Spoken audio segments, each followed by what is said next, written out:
So how many of you have actually read the book? Okay, those of you who haven't read the book, don't worry, you will still be able to follow the discussion.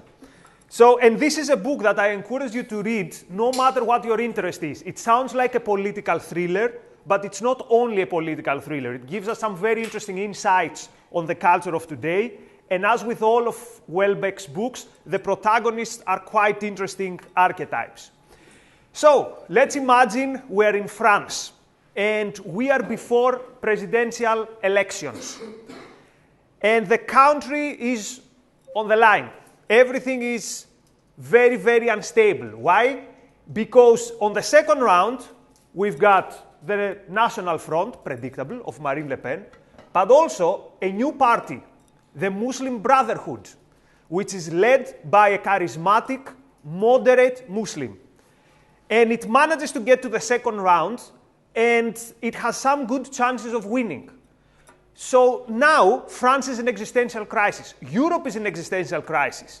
Because we're talking about the country of laïcité and secularism, and what France stands for is literally on the line. There are riots in the streets. There are street fights between radical Muslims and nationalists. And we are set for drama. This drama, we experience it through the eyes of the narrator. The narrator is Francois. And Francois is, basically, if you've read one of Houellebecq's novel, the hero is basically the same. Someone who is bored, alienated. He's a bit like Camus' Stranger.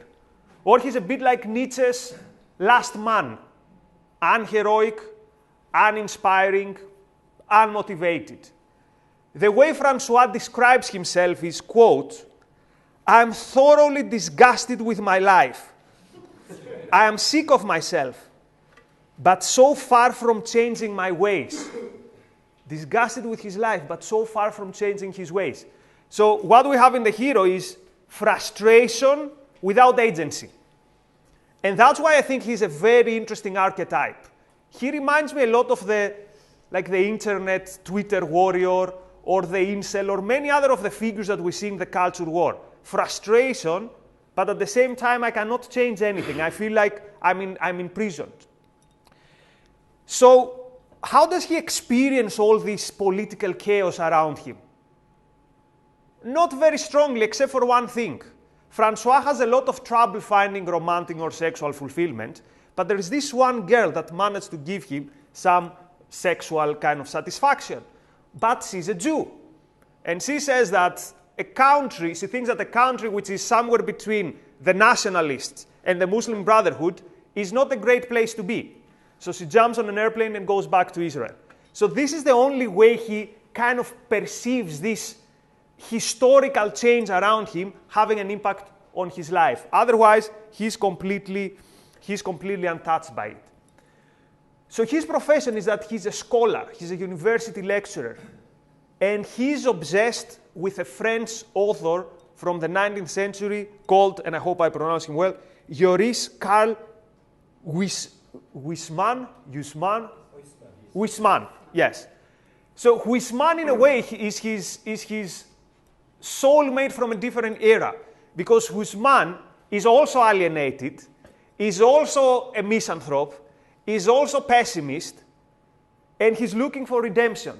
But the difference is Huysmans manages to find redemption. Where? In Christianity. He goes to a church in Rocamadour and he has this revelation and his life changes. And from then, he devotes his life to God.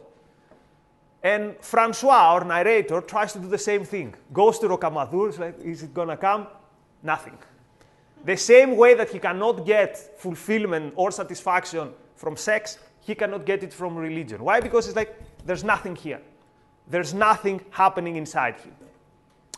So his struggle for redemption is in some ways intertwined, his fate is intertwined with the fate of France.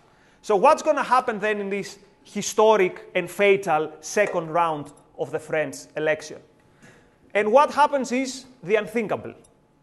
The socialists and the center-right basically support the Muslim Brotherhood, and the Muslim Brotherhood wins. So on Monday morning, we wake up in France, which is now on its way to becoming an Islamic republic or something like that.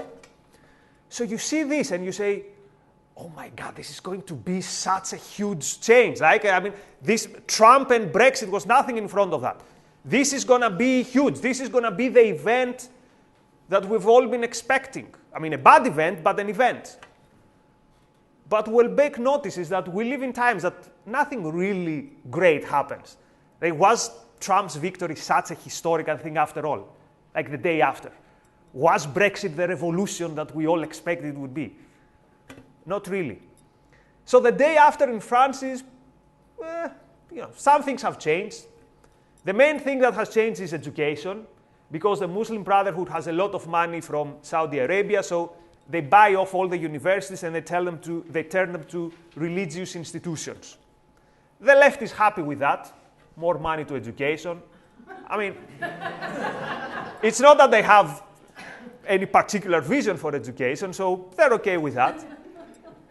And for me, the funniest part of the book is how Houellebecq is satirizing the intellectuals as basically intellectual prostitutes.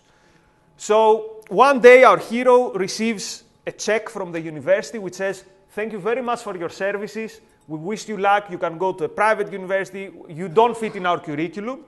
And here is a check. And the check includes all the money that he would get if he would retire at 65 for the rest of his life.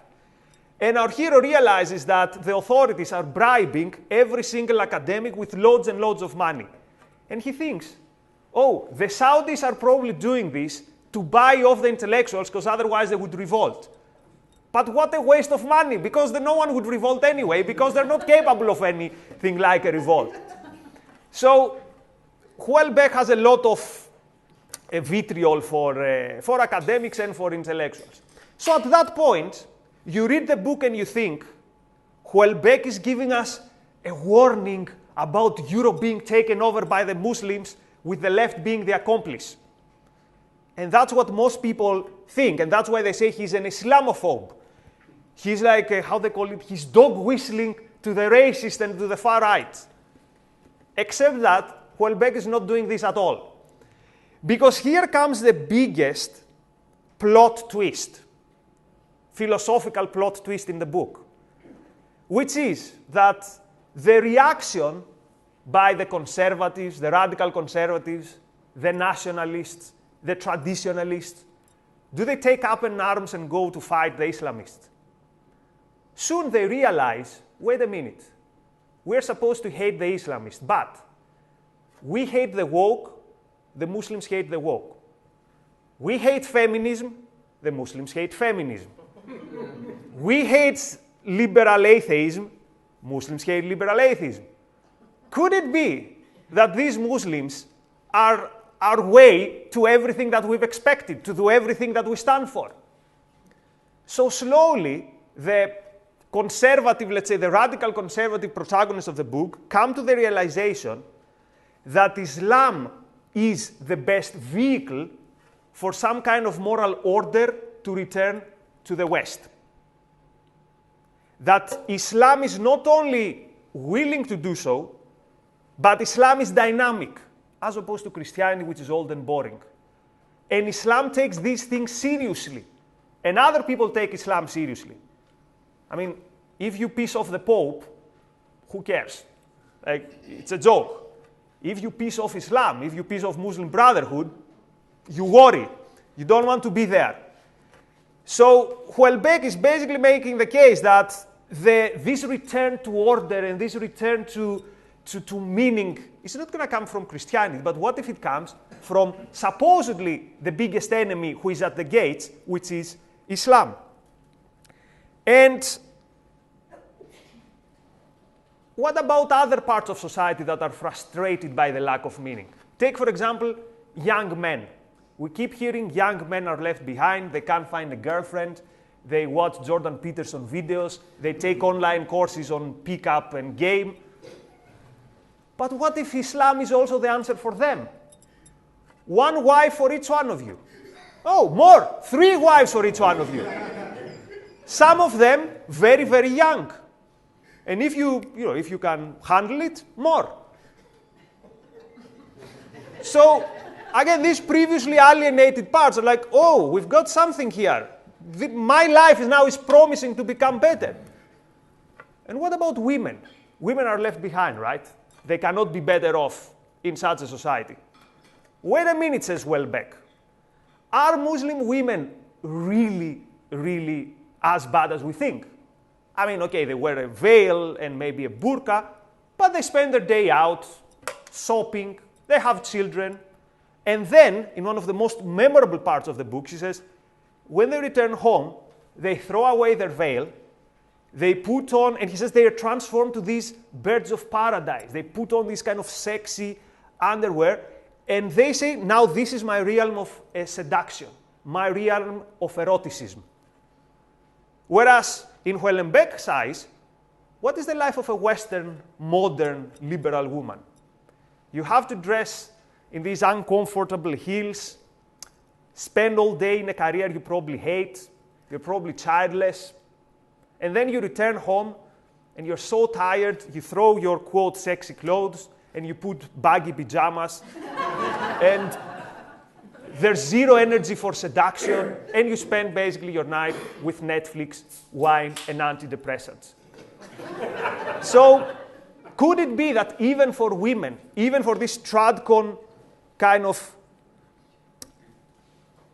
model that many conservatives have in mind, Islam could also be the answer?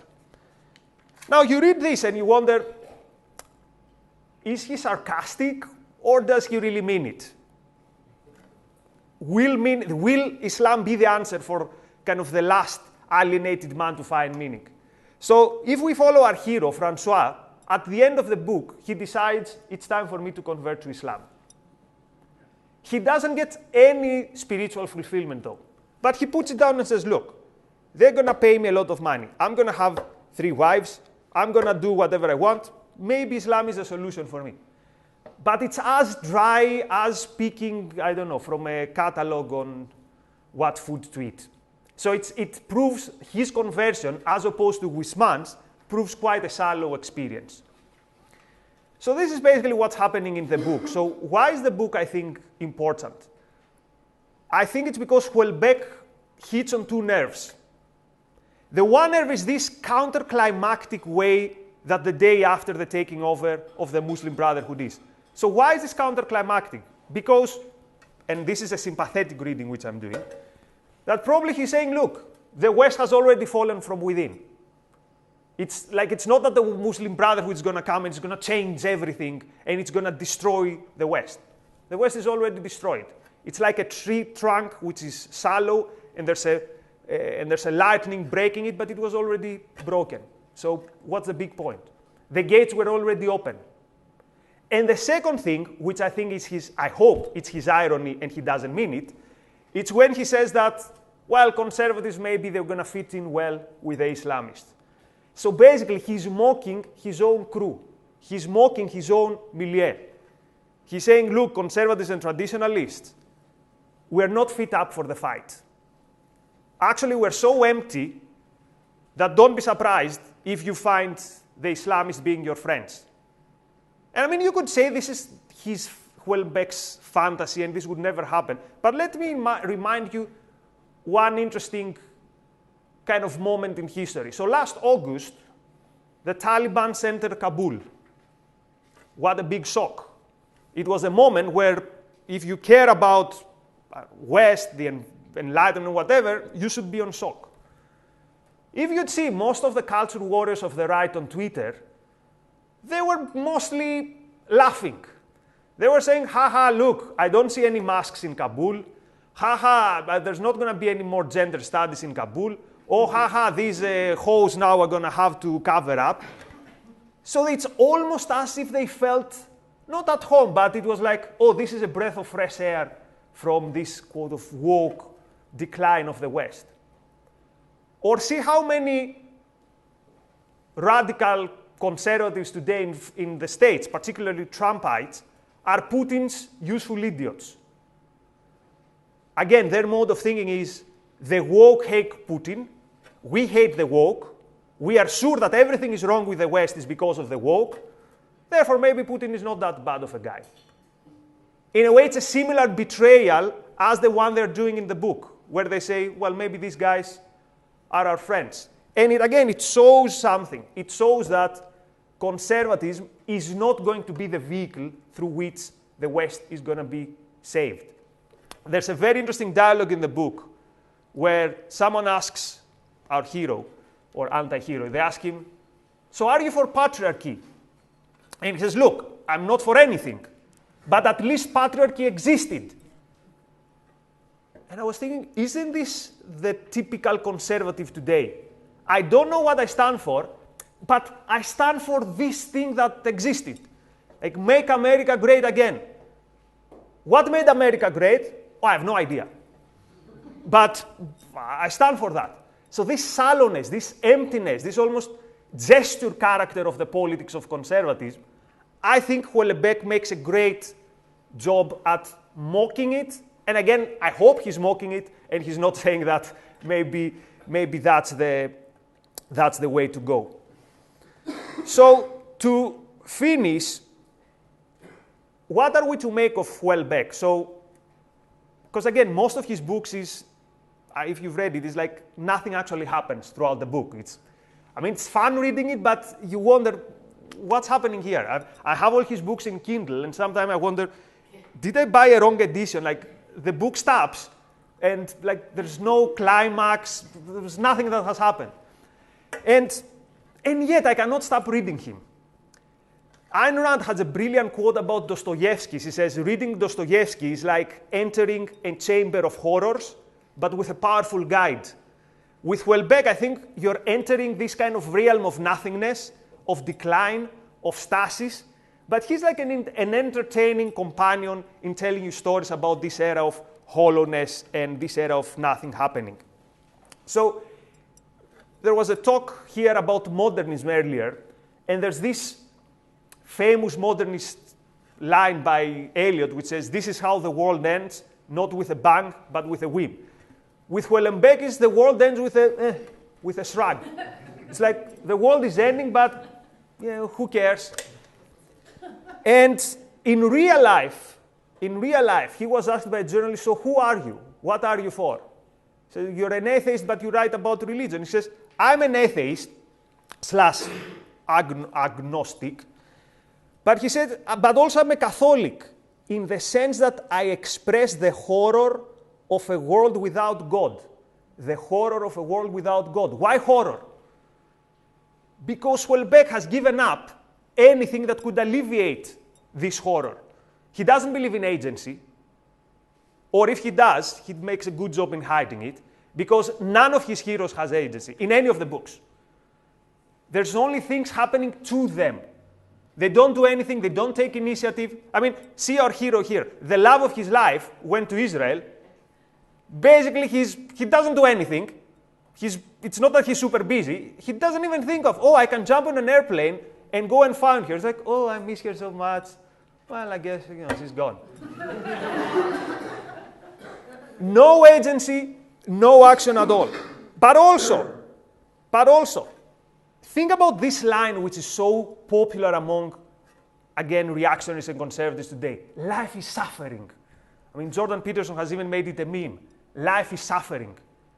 How can you have agency if your view of life is that life is suffering? Life is suffering basically means I couldn't help it. I can't help it. Best thing I can do is have a bit less of suffering. Again, like Houellebecq's heroes. The only way they find some alleviation to the suffering is they have some microwavable Chinese meals. For some reason, this is a huge highlight in the day of the hero.